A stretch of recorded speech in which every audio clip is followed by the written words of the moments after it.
What's up, witches? It's Luna here with a casual unboxing on a Monday. The last unboxing that I did, if I remember right, I did as a live stream, and I'm curious as to whether you would like to see more of that happen. Let me know, please, down below. You know where to drop your comments.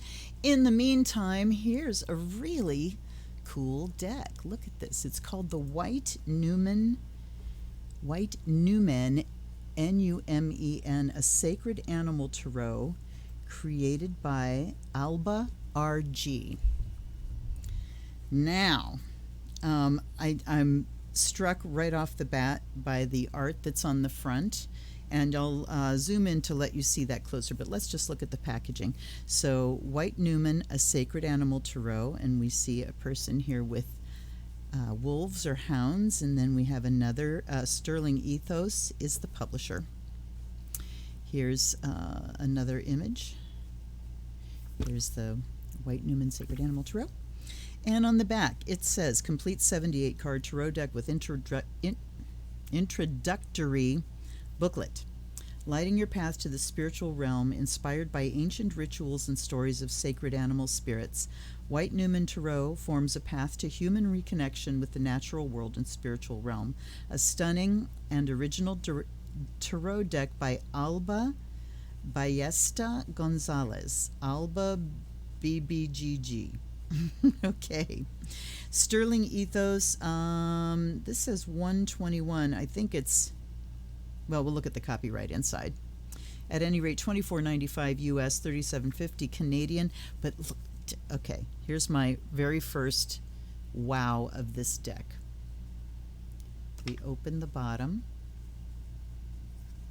We pull out an inner box, and these are heavy boxes. It says WN. Oh, White Numen. I'm thinking, what's that stand for? Okay, how soon they forget. So, in here we have a little chunk of cardboard to hold everything in there nice and tight, which I do believe I'm going to get rid of, but let's get the things out. Oops. Yeah, because the cards kind of get stuck on that little piece of cardboard, so we're going to pull that out. Oh. So it goes like that on the inside. Maybe I will save it for later. Maybe I won't. We get an actual hardcover book. Look at this. So the covers together are as thick, if not thicker, than the number of pages inside. Let's see here. Sterling Ethos. This is indeed 2021. So January of 2021. Contents, introduction, major, minor, reading the tarot spreads, and extra cards. Let's see if there's a foreword and then there's an introduction. I think I'm going to read the introduction because that's by the artist. The foreword is by somebody else. I want to know from the artist. My connection to the tarot, an unusual one. Okay, that's exactly what it says. I am very sensitive with regards to dreams. This is not something I control. If my dreams were a sea, you could say that I know how to float, but not necessarily how to swim. I have powerful dreams every night. Sometimes I help others or receive information. Sometimes I get a glimpse of something that might happen the next day. It's not something I make a big deal out of because I think that these things have to come naturally to yourself. And by trying to force them, you only send them further away, just like reading the tarot. So one night I dreamt about tarot, and I woke up with the urge of having one in my hands, a strange and new sensation. Then I became very interested in the symbolism and archetypes within it, so I started to study and develop my own deck with a core idea of the word numen, a Latin word connected with divinity. Here within the image of sacred animals from whom ancient religions evolved. Okay, wait a minute. Connected with divinity here within the image. Okay, so I set about reinterpreting the tarot's archetypes through this singular vision.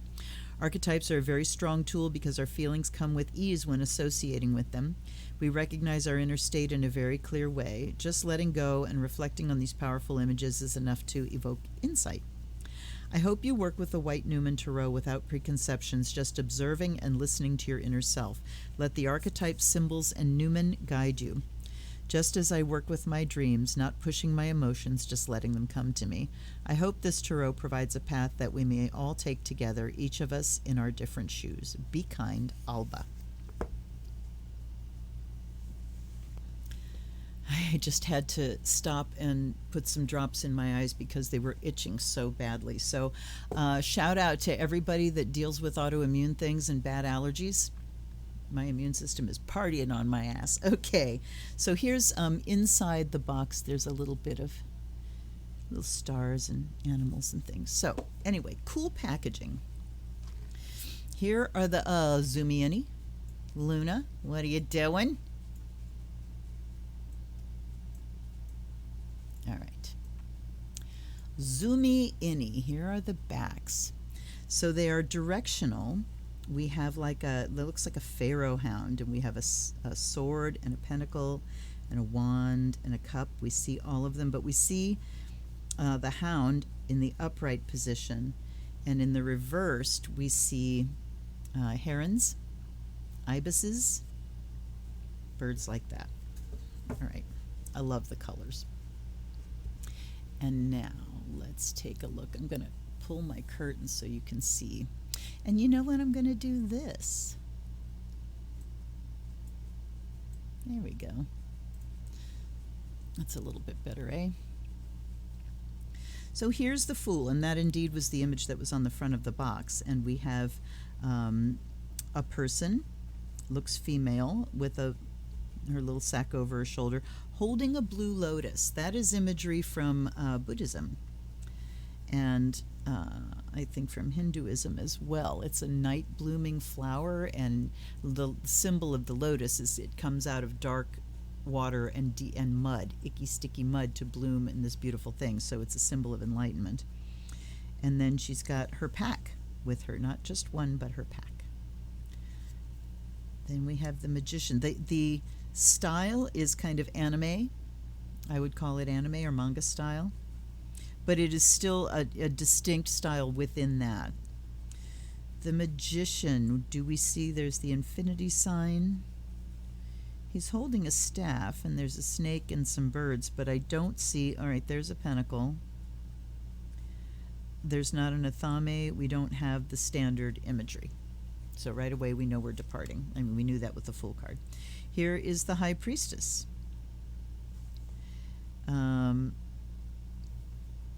Really nothing here except maybe the pomegranates that relate to the traditional image. I mean, that's kind of a crescent. But she's a saucy High Priestess. And then we have the Empress. She looks very queenly, for sure. She has her hand on a dagger. There's some leaves there. So intuitively, even though she's telling us to, let these archetypes play on us, and this could be because I am so grounded in traditional imagery, like with the High Priestess. I mean, she's kind of given a saucy side eye. But what does that mean? Does that mean I know something you don't? Does that mean come and get it, big boy? So as far as just really intuitively reading so far, okay. At any rate, there's the Empress. And there's the Emperor. I mean, is that blood flowing over his hands? I don't know.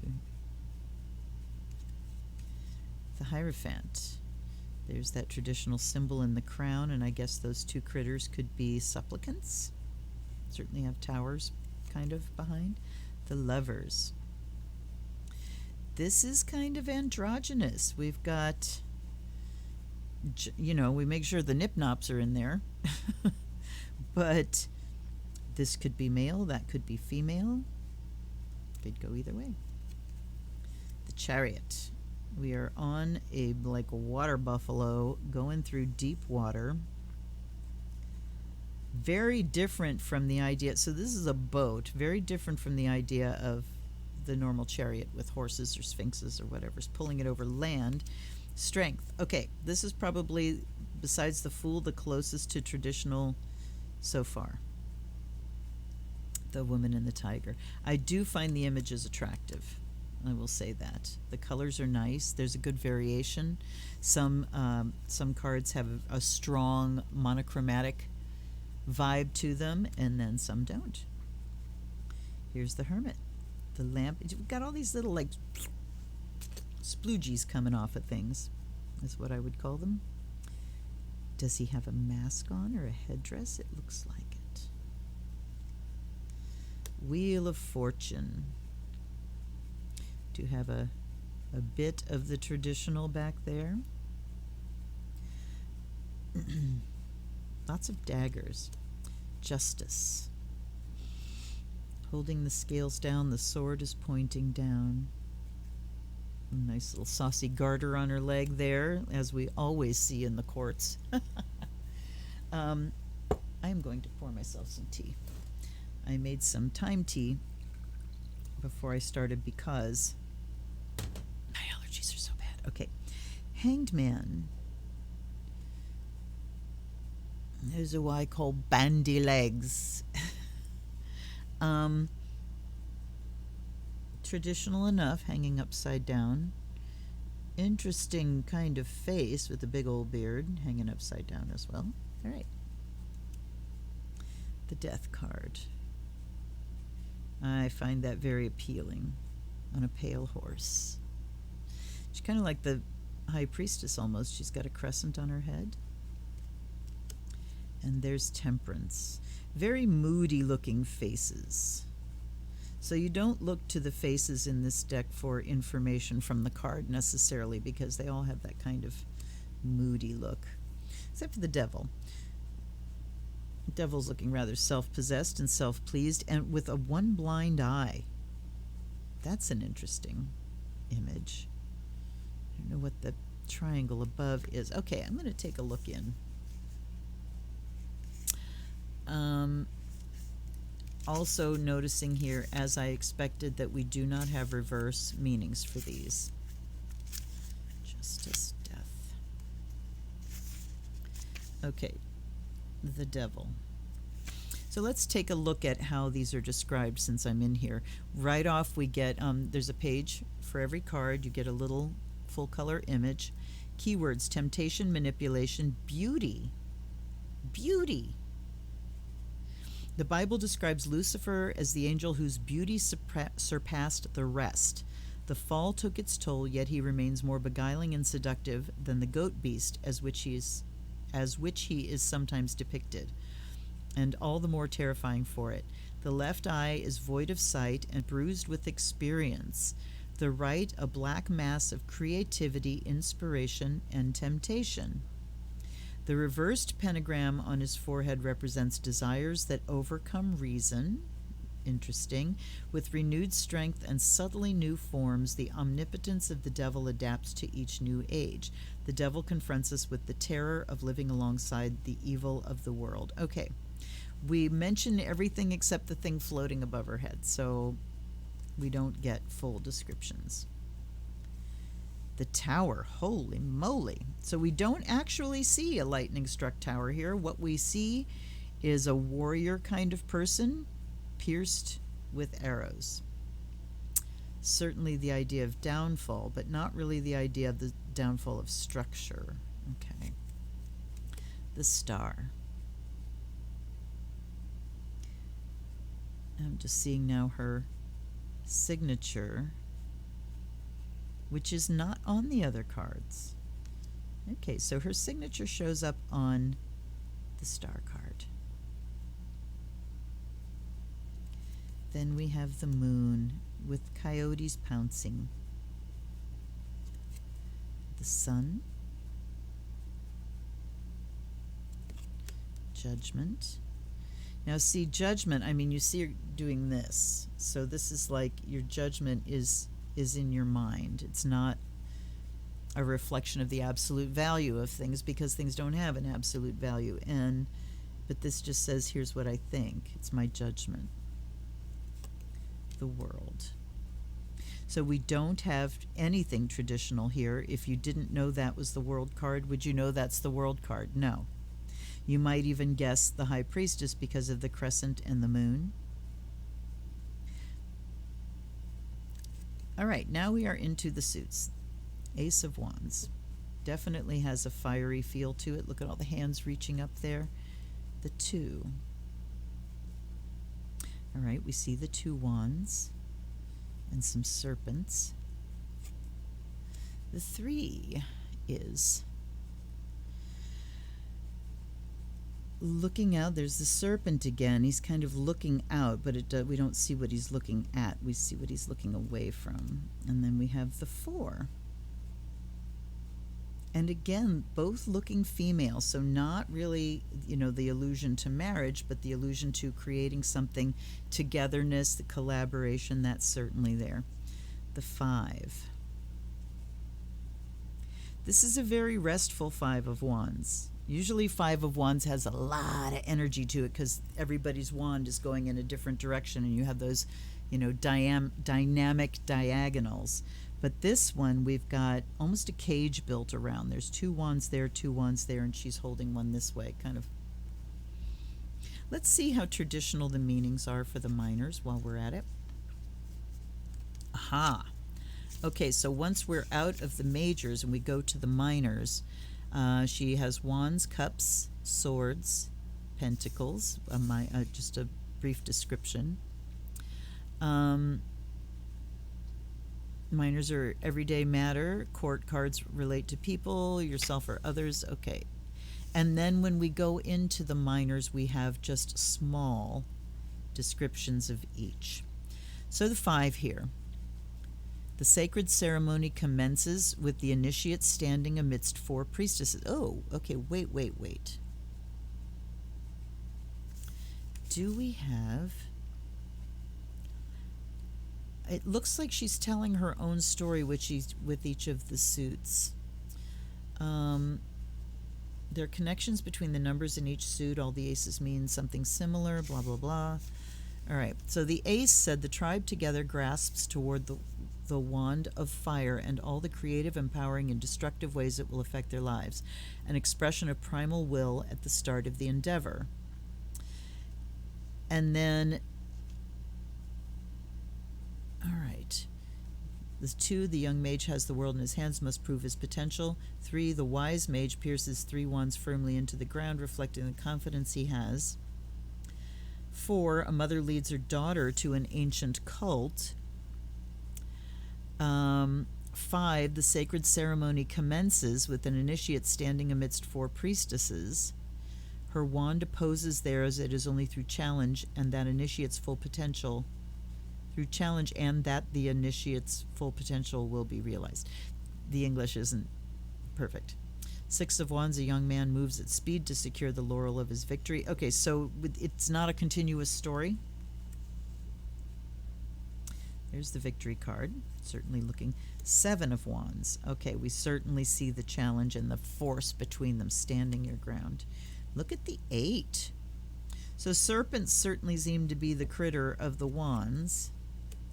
And then we have the 9, kind of traditional, serpents on her gown. And the 10, and now she's being overwhelmed by them.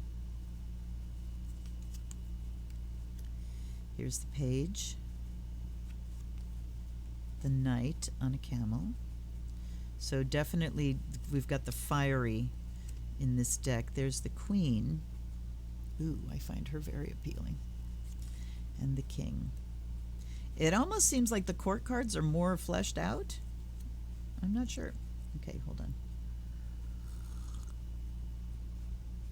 Ace of Cups, and there's more hands reaching up. Do they do this with all of them? Well, we'll find out when we get there. But let's see what she says about the cups and the hands reaching. From the chalice of life, knowledge pours onto the thirsting multitudes. As Rumi said, the truth is a crystal that fell from the sky and broke into 2,000 pieces. The Ace of Cups heralds the start of a significant emotional phase that will bring an element of truth into one's life. So it's like the wands, they're reaching for it. The cups, the water is falling down on them. Interesting. All right, wait a minute. I got to look at one more thing here, you guys.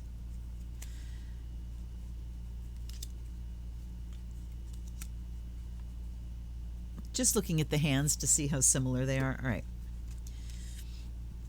you know, we have the host, and the pretty traditional in that regard. Two of Cups, two women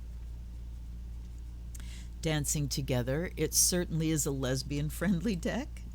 Then the three, that's pretty traditional. The four, as is that. Although the four usually doesn't have him reaching for the cup. There's the five. I'm done. Six. We have a goat. And here's the seven. So we have 6 fish swimming around the one cup. They each have a different symbol on their head. Interesting. The 8, very different. Let's look at the 7 and 8 of Cups. 7, 6 fish swim around a cup, each one with the chalice incarnated into a gem on their foreheads, giving each one the power of transforming into the chalice. There is a sense of the fantastical and wild openness of potential that may never actually become reality. How do you transform dreams into accomplishments? That's a good question. 8 of Cups. The 7 chalice fish dance around an 8th fish transformed into a person. She allows herself to be courted by her past companion, ignoring the possibilities of a new path that is opened in front of her. Perhaps now, having evolved, it is time to move forward by herself. Okay, so you kind of have to read them and know the story behind them to get the meaning. Here's the 9. That's looking very similar to the traditional. Oops, and there's the 10, the happy family. Page. Knight is female. Queen. I am finding the queens very appealing, and the king. Then we have the aces. Okay, everybody's reaching up on these aces. Let's do it. Every one of those hands wants to reach the sword, but the one which finally grabs it will receive both a blessing and a curse. The sword symbolizes determination and inner strength and all the challenges for which they will be needed. Then we have the 2. We don't have a blindfold, but we do have blind eyes. The 3. Ouch. Now this looks like 2 males, which I'm happy to see, but that definitely shows heartbreak. The 4.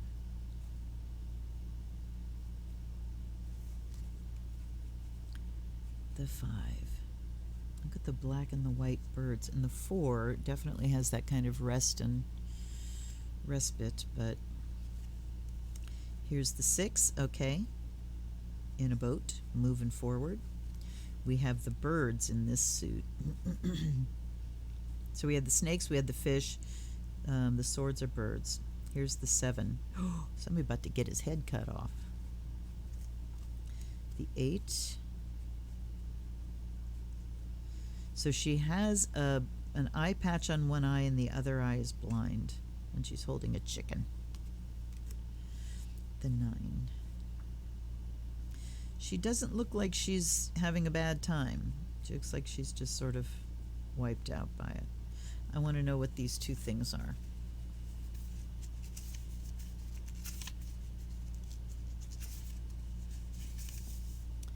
The wind blows between the swords, mental anguish. She is physically defeated, but with her last act of will, she raises her arm to free the bird of her sorrows.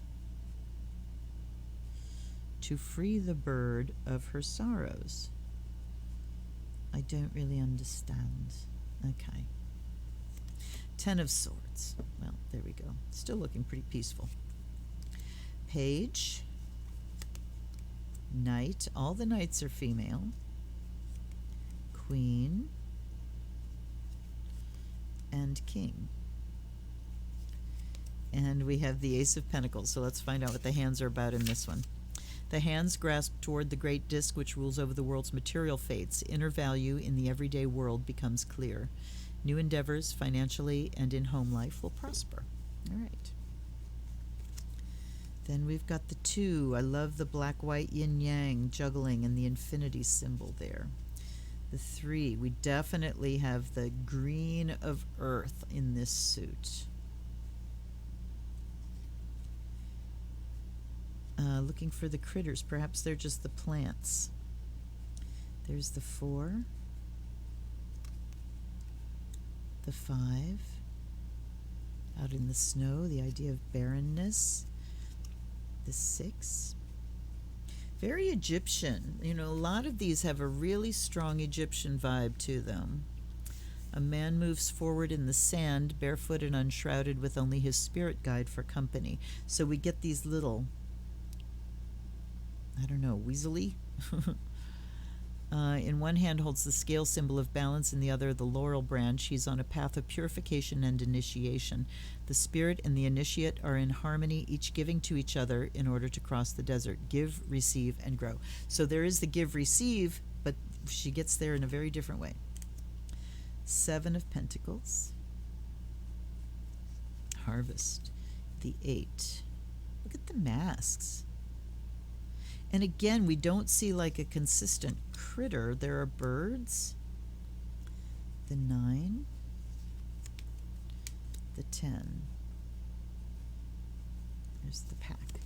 Then we have the page. The knight. The queen. And the king. And then we have the white Numen. All right, let's find these cards. They actually list the black Numen first, so let's go there. Keywords: void, pending loss, corrosion. I would consider these majors. The 2 Numen face their own extinction. So here's the 2. 2 branches upside down, just about to burn into the sacred fire. 2 branches upside down. I mean, sacred fire, I guess that's the purple flame. The world is about to be spun upside down, and yet they still guard their altar, which drowns slowly into the depths. Wow. Let me light my charcoal while I'm letting this gestate here. Once absorbed by the haze, their sacred nature shall depart, simple beasts once more. Still with the promise of a re-encounter of the divine. I mean, that's a sentence. Still with the The black Numen symbolize clinging on to causes that may seem lost, distraction and confusion, a challenge to faith with the knowledge that it shall return. So this is like the void. This is the abyss. This is dark night of the soul here. The white Numen, creation, starting point, divine inspiration. The God's father runs free across the virgin earth's plains. In apparent weightlessness, just like the bison in ancient cave paintings, it traverses the world, making sure that all of creation is in order. Above him, dimensions open, and the power of the sun glows between his horns. The bronze stars and bird guide him as the morning breaks. The bronze stars and the bird. Where's the bird? That doesn't look like a bird. Oh, that's a bird. These long, pointy noses. Okay. The white Numen symbolizes creation through action, the perfect and divinely inspired path resulting from movement and momentum. Act, innovate, make the world anew. So, these two, I mean, this would be like when you're just in the abyss and what do I do and where am I and doing that inner processing, and then this would be the one that shows up when it's time to, when you get it, when things become conscious and you're aware and you're ready to move forward. All right. Let me unzoom you out.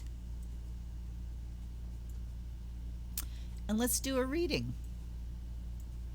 All right. My daughter bought me this deck. So the reading that I do is going to be for her, but also for like everybody else. Let me light a candle here.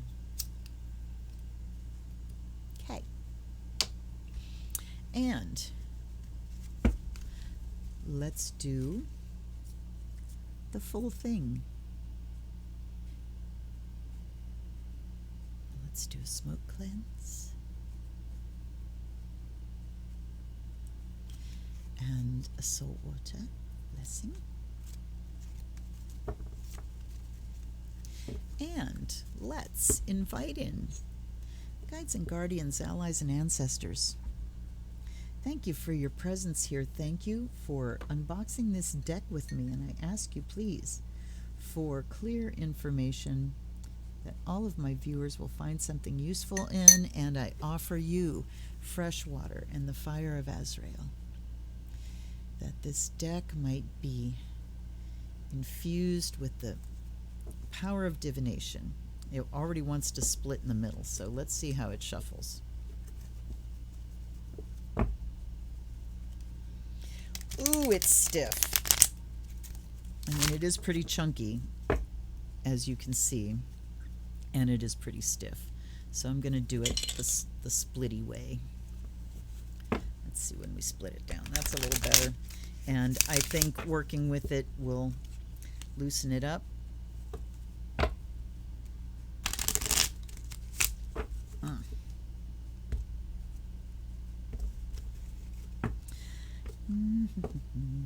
So what question? Well, my usual question. What do we need to know today? Everyone that's watching this video, whenever you're watching it, what do we need to know in order to be our best selves, in order to thrive in the times that we're in order to turn the energies that want to use us to our own use? Let us see what kind of energies are available here to us and what we need to do. Woof! All right, let's see what we have here.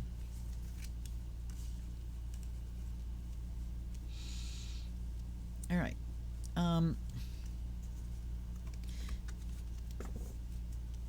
Let's kind of do it this way. We have the Page of Pentacles, the Devil, the Ace of Pentacles, and the Tower. Let's go with these four. I'm going to separate them kind of this way, and then we'll put a fifth in the middle. So, Page of Pentacles. This talks about practicality, just getting our shit together on a practical level, dealing with the material, certainly. But the Devil and the Tower, holy moly. Well, let's just go straight to the book. And we haven't done court cards, so. Page of Pentacles. The page moves forward with a determined step, holding a disc in his left arm and a branch in his right. With his eyes concealed, he is studiously following his inner path. With his eyes concealed, so he's got the brim of his hat down over his eyes. Studiously following his inner path. So studiously. So you do get that standard definition of student, taking a class, learning something structured. All right.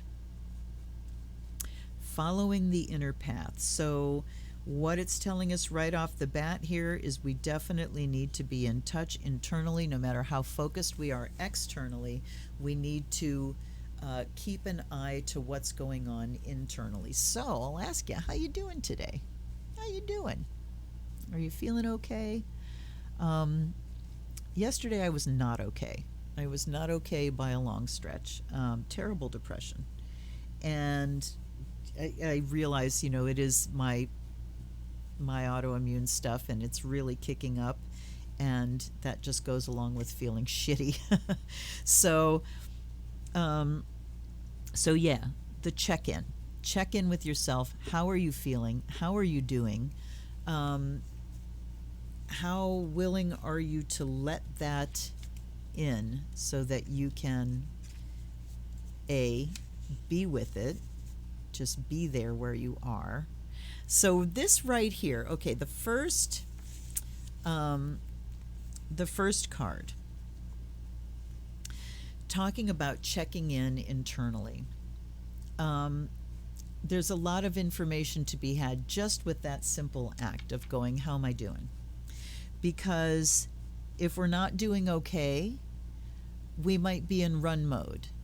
I know I'm not doing okay. I'm not going to let myself become conscious of that. I'm going to run. Okay, get away from the bad feelings. So, but then look at the devil here. We think we can run, but we can't because it's inside us. It's attached. That's the devil card. What's the hell of this? What's the devil of this? We can't run away from ourselves. We cannot run away from ourselves. So the devil card, temptation, manipulation, and beauty. Renewed strength, subtly new forms. We can adapt. All right. I'm not getting a lot from the writing here. Desires that have overcome reason. So, and I'm looking at, the devil is looking this way, but this eye has been beaten blind, and this eye is just full of a mass of thoughts and other things. So she's saying what I said to begin with, that we might want to try to run away from our inner state rather than learn something. But it's attached, and we need to be willing to go into these dark places and acknowledge the wounds, acknowledge the ick.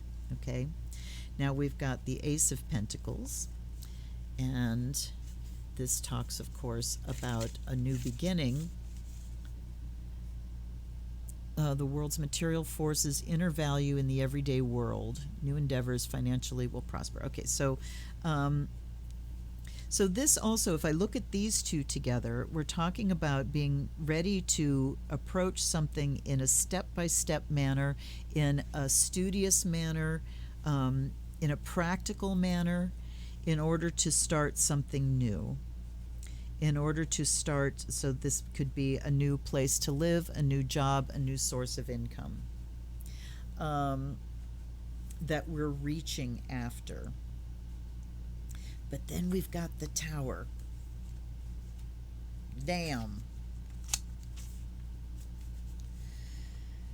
Okay. Revelation, transformation, chaos. Pierced from on high, in seemingly divine retribution, the unbeatable Colossus falls.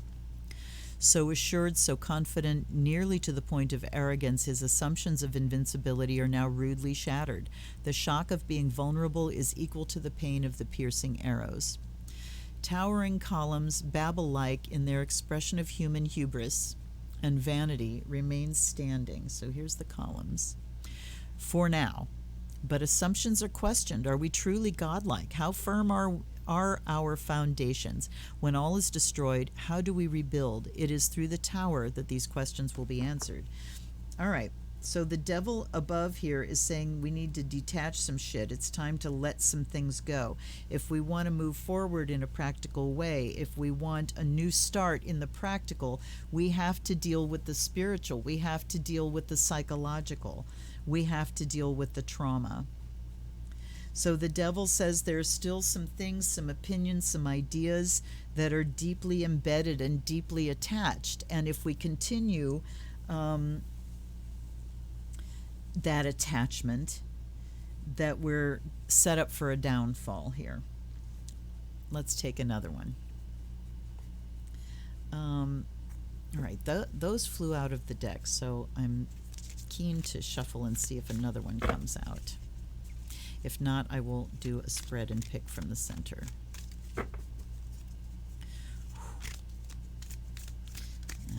Symptoms. I am just like rank sweating here. Thank you, Time T. Thank you, immune system. All right.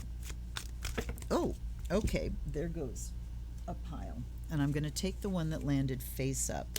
And we have the Three of Swords. Holy shit, you guys. There's a grief that needs to be dealt with. So this is pretty clear. It's pretty clear. We are attempting on the one hand to move forward. We are attempting to learn new things and and start something new, but these are saying that we've got something else that needs to be dealt with. And boy, the temptation is very strong here to look at this in terms of the collective. And that is that while we have new administration in place, while we have things going forward as far as COVID goes and vaccination and all this kind of stuff, we still have the devil to deal with. There's still hell to pay. We still have things that aren't making any sense that we're attached to, that it's causing everything to go haywire. And Three of Swords in the center says we just need to acknowledge the grief. We need to acknowledge where we are, the heaviness of the times. All right, let's see what else we have here, because I got 4 more. Let's just keep going. I'm gonna go like this and like this. The Empress, the Ace of Wands, the Ace of Cups. Holy shit, okay. So, 3 aces up, you guys. All right, so let's look at the Page of Pentacles here. The Empress, there's wealth and riches, there's abundance, there's plenty of resources here. We just need to be willing to look for them. This also can talk about really learning about how to make things grow, learning about the abundance mindset on a more spiritual level, but on a more practical level, literally learning how to grow food, learning how to do things at a very grassroots level with the spiritual internal understanding that there's enough for everyone, that we can create abundance by our actions. Down here, the Ace of Pentacles gets the Ace of Cups next to it. So we're looking for this new start in the practical and the financial, but also a new start in the emotional. We're emotionally invested in this. It's like we need the new financial start in order for us to feel like we've got a new start emotionally as well. And then up here, the Devil with the Ace of Wands next to it. So here we're talking about creativity, passion, reaching out. Here's where that description of the devil as beauty comes in.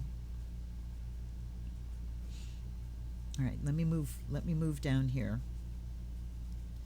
The Tower, the Queen of Pentacles. Let's read her.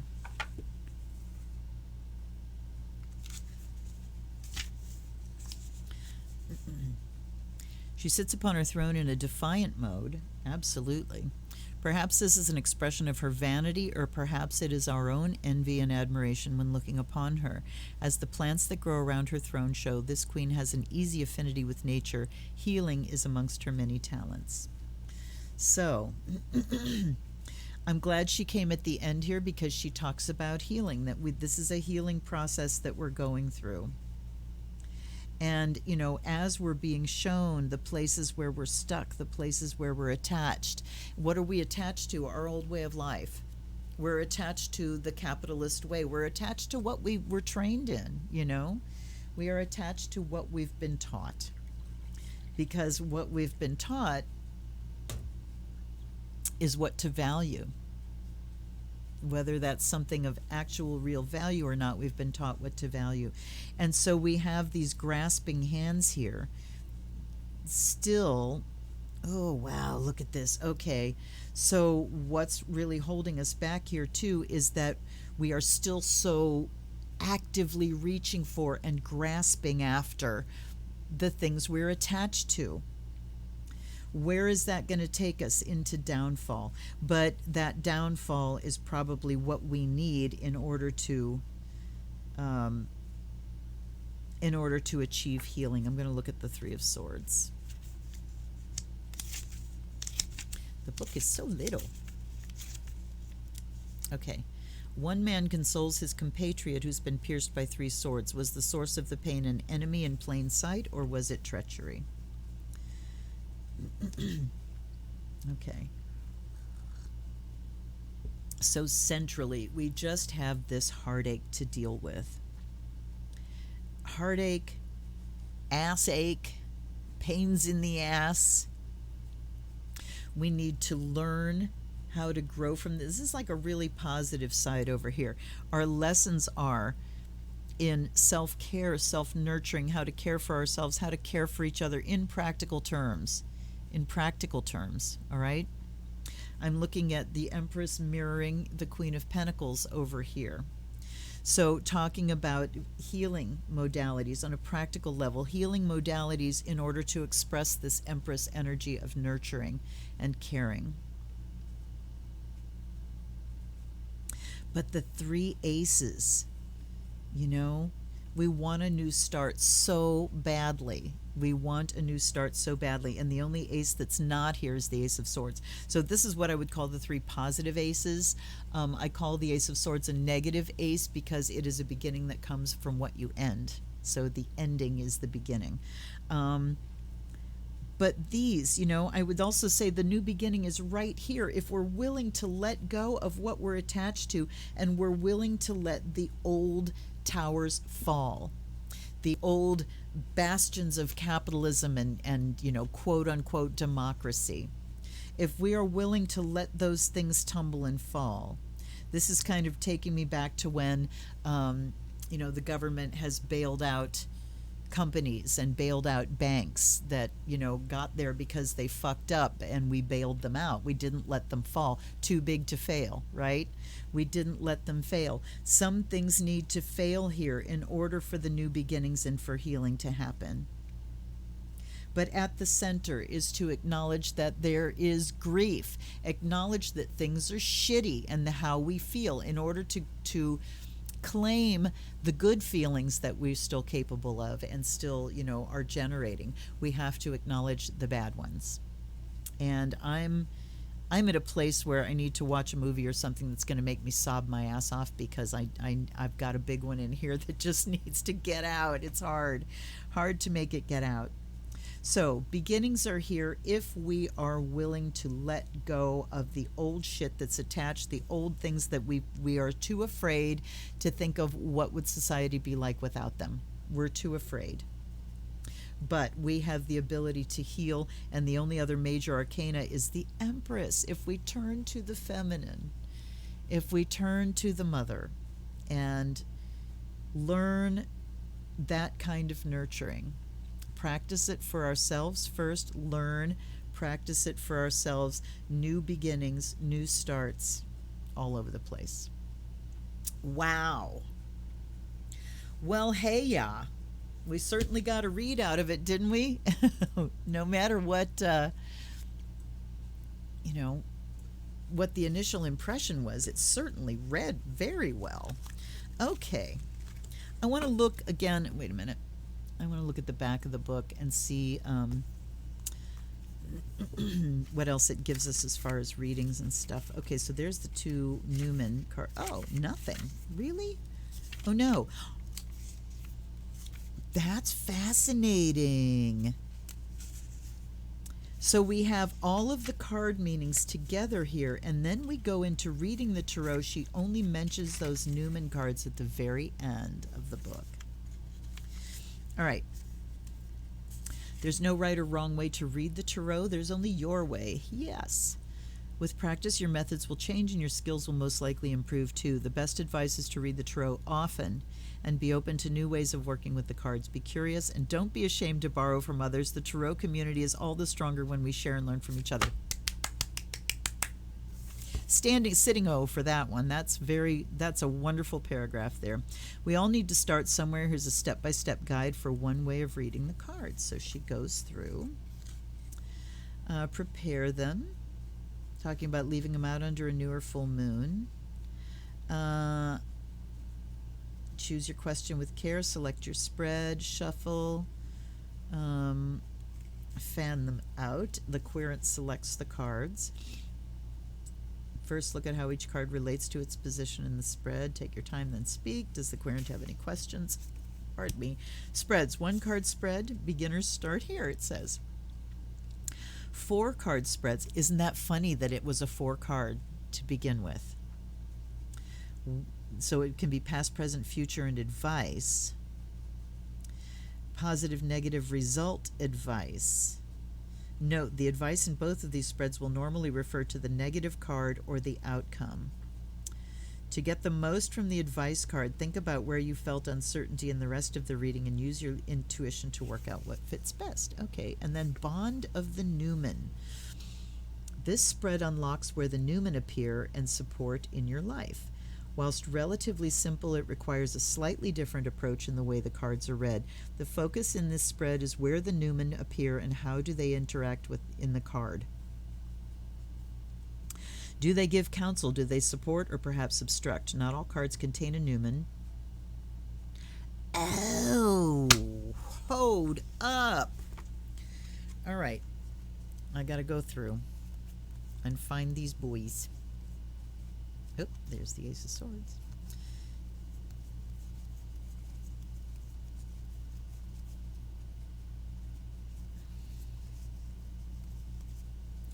I'm just noticing that the text is different on the majors and the minors. There's the Black Numen. I wish you put this in the front of the book because it's very easy to miss this really important thing. Okay, so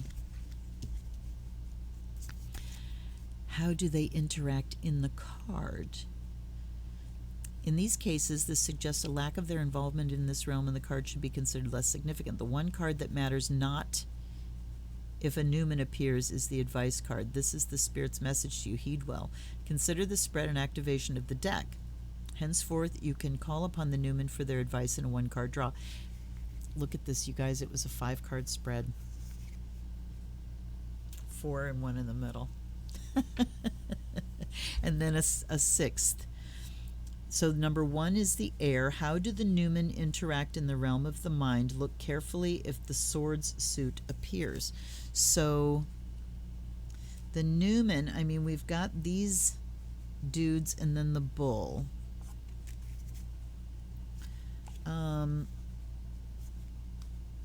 I guess the creatures, I guess any creatures are the Numen. I guess. These odd, kind of long. All right, I think I have to go to the forward of this deck. Let's go to the forward. The word Numen conjures the image of the primal gods who in millennia beyond comprehension were once our all. Our ancestors knew how to tremble in the presence of that little abyss within the eyes of a beast. They knew how to recognize the bond with creatures radically different from themselves, whom they venerated, but at the same time whose death meant food, thus life. This ancient conflict reveals the connection between the sacred and the sacrificial and how rituals of cyclic regeneration evolved. It also speaks to us about the origin of art. As if condemned to poetry, the first inhabitants filled the walls of our sacred caves with silhouettes of bison, their sacred caves, silhouettes of bison, and later with hunting scenes in an act of evocation. Thus the word Numen, with the strength of a magical word, evokes an image of these revered beings. Okay, blah, blah, blah, blah, blah. The wound left. This tarot deck is not different just in appearance.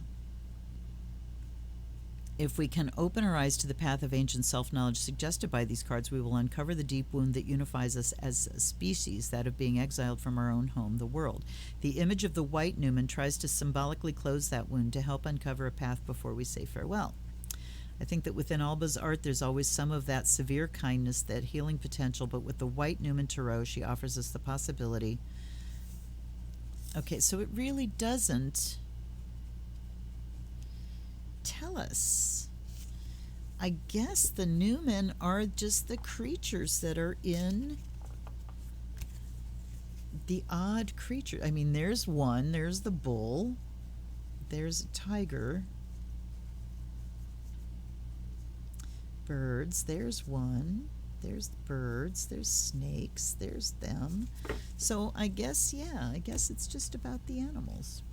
I'm not going to go any further with that. All right, well, let me finish looking at this reading at the back, though, because there's another one. Fire, how do the Numen interact in the realm of creativity? projects, willpower, water, earth, spirit, and the 6th card is advice. Then we have path to the sorcerer. Recognize him? Before shuffling, remove the world card from the deck and place it to one side. Shuffle. Place the world centrally and the other cards sequentially. So we have 1 is the motion down here, 2 is the attraction, 3 is the drive, 4 is the craft, 5 is the fight, and 6 is the ideal.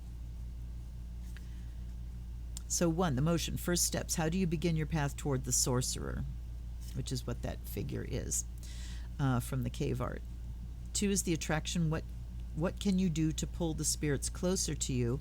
3 is the drive, the root desire that can be used to propel you along the path. 4 is the craft, the skills you have that should be developed to help your growth. 5 is the fight. What do you need to push aside on this path? And 6, the ideal. How does the union between spirit and querent express itself? And then there's the Numen cards. Wow. And there's a liminal11.com is the website, and we have liminal 11 here. So that is apparently Alba's site. It says light at the crossroads. All right. Well, a good frickin' deck. I'm very happy with this deck. I love the idea of the 2 extra cards. Let's see how everything goes in without the cardboard. Just fine. Yeah, we don't need that cardboard. We don't need no stinking cardboard, but we do need to put it back in because how satisfying is that? Ha ha ha. All right. Once again, thank you for hanging out with me, you guys. Again, let me know below if you would like to see more unboxings done as live streams. I mean, you'll get them as the video afterwards, but it's kind of fun to have people on live with me with comments and stuff. Or maybe we'll just do, maybe I'll just do deep dives with decks that I've already unboxed as live streams. That's fun. All right. If you would like a personal reading from me, there are links down below to contact me through my Facebook page, to book a reading, and there are also links to send donations if you'd like to support the channel. There's a Patreon link. It's just basic support, $3 a month. I appreciate everything that comes my way, and I bless you for it. And I will see you next time. I'll see you on Wednesday night for live readings for the signs. Until then, this is Luna. Blessed be.